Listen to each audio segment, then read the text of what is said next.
Ad hoc ভিত্তিতে পদোন্নতি পাওয়া রাজ্য সরকারি কর্মচারীদের নিয়মিতকরণ নিয়ে তৈরি হয়েছে জটিল পরিস্থিতি। রাজ্য মন্ত্রিসভার সিদ্ধান্ত থাকা সত্ত্বেও তা মান্যতা দিচ্ছে না অ্যাকাউন্ট্যান্ট জেনারেল বা এজি দপ্তর।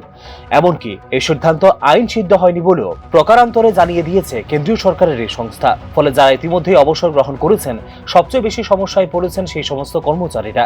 প্রায় 13,082 জন অ্যাডক পদোন্নতিপ্রাপ্ত কর্মচারীর মধ্যে অবসরের পর পেনশন, গ্র্যাচুইটি সহ অন্যান্য আর্থিক সুবিধা থেকে বঞ্চিত হচ্ছেন অনেকে। 2018 সালের আগে বামফ্রন্ট আমলে চাকুরি ও পদোন্নতিতে সংরক্ষণ সংক্রান্ত এক মামলাকে ঘিরে শুরু হয় পুরো জটিলতা।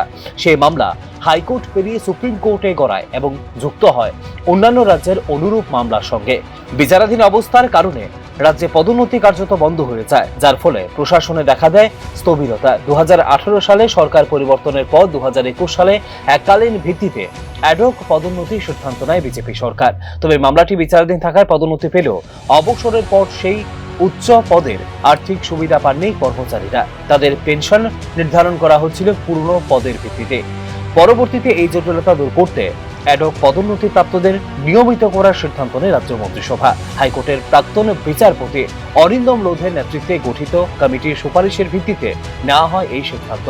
এমনকি নিয়মিত কর্মচারী হিসেবে স্বীকৃতি দেওয়ার কথা ঘোষণা করা হয় অবসর প্রাপ্তদেরও।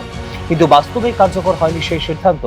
গত 1 বছর অবসর নেওয়া কর্মচারীদের পেনশন সংক্রান্ত ফাইল ফেরত পাঠানো হচ্ছে এজি দপ্তর থেকে। পদোন্নতির আগের পদের ভিত্তিতে নথি জমা পড়লেই অনুমোদন দেওয়া হবে বলে স্পষ্ট অবস্থান এজির। ফলে কার্যত অচল হয়ে পড়েছে রাজ্য সরকারের সিদ্ধান্ত। পেনশন, গ্র্যাচুইটি সহ অবসরকালীন সব সুবিধা আটকে থাকায় চরম আর্থিক সংকটে দিন কাটাচ্ছেন বহু অবসরপ্রাপ্ত কর্মচারী। এর সঙ্গে যুক্ত হয়েছে মানসিক চাপও। সব মিলিয়ে প্রশাসনিক ও আইনি জটিলতার মাঝে এখন অনিশ্চয়তার মুখে রাজ্যের হাজার হাজার কর্মচারীর ভবিষ্যৎ। Report, news now.